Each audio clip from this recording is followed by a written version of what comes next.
Hi, in this lesson, you will learn about logistic regression and classification.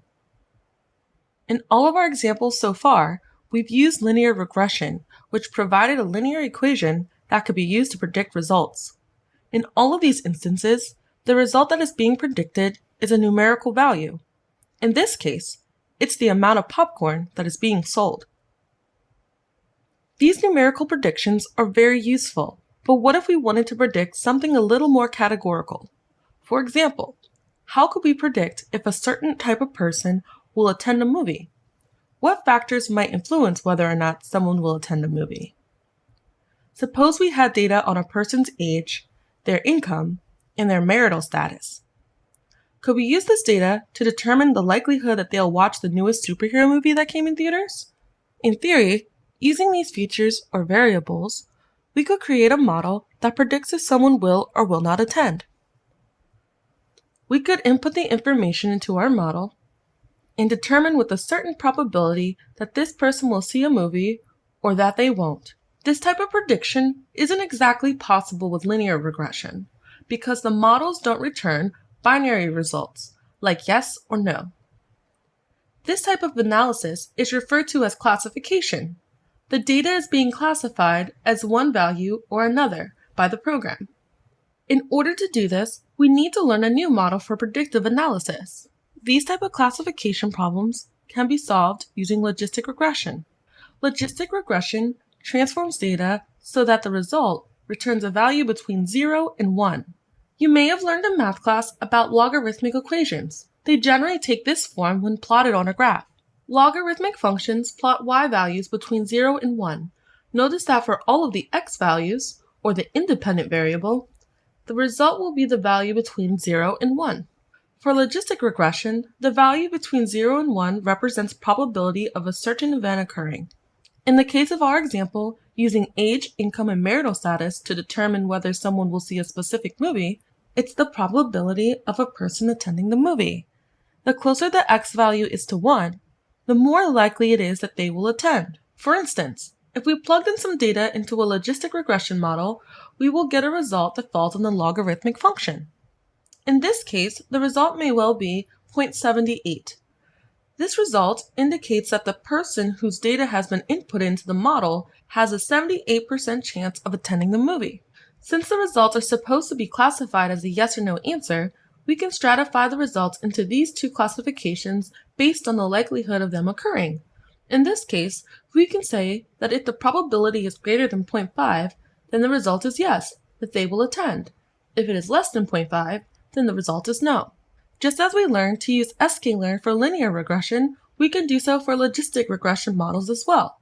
We can do this by importing logistic regression from the same module. We can then input data. Notice that the attended data, which is a yes or no, has been converted to 0 or 1. This kind of qualitative data needs to be converted into binary data so that it can be computed in the regression model. The same has to be done for marital status. In both cases, we have to define what each means. 1 means yes, and 0 means no. And 0 means unmarried, and 1 means married. Once our data is properly input, we can merge the data into a 2D array. This can then be used to fit a logistic regression model. While this seems like a pretty straightforward process, this model will actually produce some pretty irregular results. This is due to the fact that the data covers very different ranges. Consider the value of marital status. It only ranges from 0 to 1. This is substantially smaller than income, which in this case ranges from 0 to 7,800. This range difference skews the importance of income.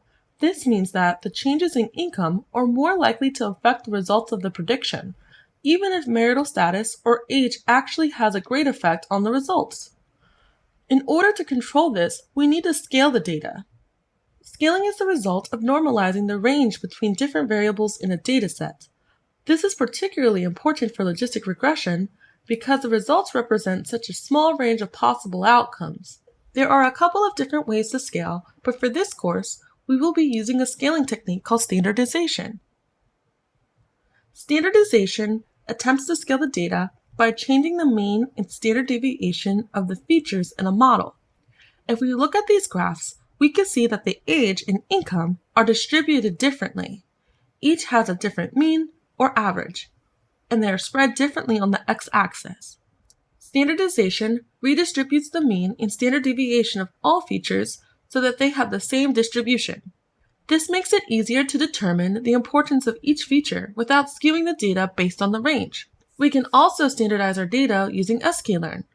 In the pre-processing module of Sklearn, the standard scalar function can be used to standardize our data. Similar to how we create a linear regression object, we can use standard scalar to find the correct distribution for the data and store the model in a variable, which in this case we've named scalar. This variable can then be used to transform the data in the standardization model. Notice how independent variable is now assigned to the result of the scaled version of independent variable.